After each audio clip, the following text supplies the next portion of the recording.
What's up, YouTube? I'm here to do my prediction video for UFC Fight Night, Lewis versus Shamal. And let's just be straight up. I mean, this card is shit. It's like the shittiest card of the year. Well, let's start at the bottom. The first fight is Juliana Lima versus JJ Aldrich. And JJ Aldrich looks like she's decent everywhere, but she's just not amazing. I think Juliana Lima is a really good striker, and I think she'll be able to stuff any takedowns JJ tries to throw at her. And I think sooner or later she'll win by TKO. Next is Keith Barish versus Ryan James, and Ryan James is making his UFC debut, and he's pretty much just a jiu-jitsu guy, and Keith Barish, he's 0-1 in the UFC, and his one loss was to a really good jiu-jitsu guy, so I just feel like, we've already seen that his submission defense is a little weak. He made his debut a few years ago, but he popped his knee out. I remember when the guy took his back, he tried to turn, and his knee popped when he turned. So I'm going to say Ryan James wins this fight. I think sooner or later he'll get this fight to the ground and win by submission. Next is Frankie Perez versus Mark Duketsky. And I feel like Frankie Perez is pretty good, but I thought he retired. He hasn't fought in a year or two, so I'm going to go with Mark. I think Mark is a really, really good striker and a really solid up-and-comer. And I just don't know. I know a lot of the fights on this card, there were a lot of injuries, and a lot of these fights are late replacement fights, so I'm not sure if Frankie Perez was always making his comeback, but I just feel like Mark's been more active, and he just looks really good right now, so I'm going to say he wins by knockout in the first or second round. Next is Thiago Trader versus Shane Burgos, and Thiago's decent everywhere, but he's not amazing. He's got a lot of knockout and submission losses. He's got a lot of, TKO submission wins. He's primarily a wrestler with decent submissions. I just think Shane's a really solid looking up-and-comer. He's 7-0. And I think that sooner or later he's probably going to clip Thiago, and he's probably going to win by TKO. Next is Andrew Sanchez versus Trevor Smith. And Andrew Sanchez just won the most recent season Ultimate Fighter before 24. I think it was 23. And he looked good, but the problem with him is he's always had a problem dealing with guys who are much better wrestlers than him. His two losses going into the house were to Kevin Casey and to Dustin Jacoby. And I think Trevor Smith's a better wrestler than both those guys, so I think this is probably going to be an upset. I think Trevor Smith's probably going to be able to hit takedowns on this dude and just beat him up.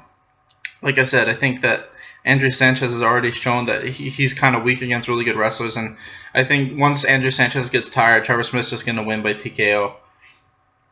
Next is Joe Gigliotti versus Gerald. I don't know how to say this guy's last name. But Joe just looks like a decent wrestler, but he's really small for 185. I thought he could be fighting at 170. His last fight, he just looked like he was half the size of the guy he was fighting at middleweight. And I think that's going to be a problem for him if he can't make the 170. And I think that's what's going to happen in this fight. I think Gerald is a really good jiu-jitsu guy, and I think he'll be able to stuff takedowns and eventually catch this guy in the choke, just because he's so much bigger than him. So I've got Gerald to win by submission, probably second or third round. Next is Randy Brown versus Brian Camozzi, and I think that this is another upset. I think Randy Brown's a really good striker with some submissions, but he's shown that he's had a hard time against guys that just have that forward pressure style and can kind of grind him against the fence or on the ground. And I feel like Brian Camozzi is Chris Camozzi's brother, and Chris Camozzi has that style where he's really technical, but he's also really good at pushing guys against the fence, taking them down and beating them up. And to me, Brian Camozzi looks like he's pretty similar in that style. And I think that we saw in Randy Brown's last fight, that guy from Mexico he was fighting, he caught him in that choke, but for the most part, he was losing that fight up until that point. And I think as long as Brian doesn't get caught with something crazy, he'll be able to grind out a 30-27 decision just with his forward grinding style. Next is Justine Kish versus Ashley Yoder. And Yoder isn't very good. I think this is one of the fights that was definitely a replacement, and I just feel like Justine Kish is undefeated. She's pretty solid everywhere. She's not amazing, but she should be able to take this chick to the ground and just beat her up and win a 30-27 decision. Next is Gil Vellante versus, I don't know how to say this guy's name, Sasparov. And Gil Vellante, he's super up and down. He's got wins by knockout and losses by knockout. He's just a decent wrestler with good striking. I don't know, it's just so hard to bet with him because some fights he looks amazing and some fights he just looks like shit. So I'm just going to go with Stafanov. I think he's 8-0, he's undefeated. He's a really good striker. And like I said, I just can't put a lot of faith in Gil because he's just too inconsistent, in my opinion.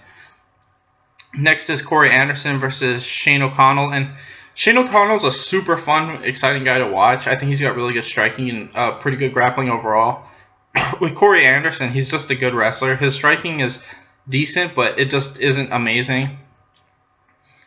And this is one of those things where if Corey can take Sean down, then he'll be able to win this fight easy with a decision. But if Sean could actually keep this fight standing, I think he could pull off an upset and win by TKO. And from what I've seen so far in the UFC, Sean's have really good takedown defense. Mind you, he's never fought a wrestler as good as Corey, but I'm just saying I don't think I've ever seen him get taken down or held down really that much. So if his takedown defense can hold up in this fight, I think Sean O'Connell is going to win by TKO, maybe in the late third round. Next is Francis Nguyen versus Anthony Hamilton. And Anthony, this is the fight where we're really going to see how good Francis is, because so far he's just been fighting guys that he's been kind of supposed to beat. This is the first fight where I feel like he could possibly lose, and he's fighting a guy with really good wrestling. That's about it. I mean, his striking is just subpar in my opinion.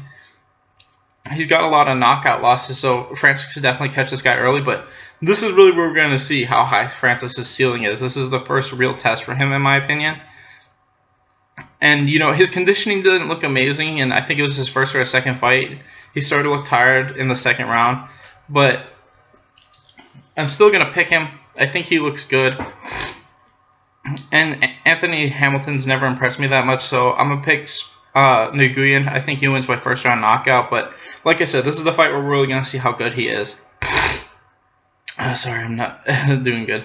Next is Derek Lewis versus Shamal, and to me, Shamal is he's just decent. He's not as good as Derek Lewis. I think that this is obviously just a throwaway card in general, and this is a throwaway fight. I think Derek Lewis is way better than this guy. This guy just looks like a decent striker at best. But in his last fight, I mean, he just barely won against a guy who I don't think is anywhere near the striking level of Derek Lewis. And I think this is what's going to happen. I think Derek Lewis is going to forward pressure this guy, and eventually he's going to knock him out. Thanks for watching, guys. My predictions for 206 is going to be up in a little bit. Please like and subscribe. Thank you very much.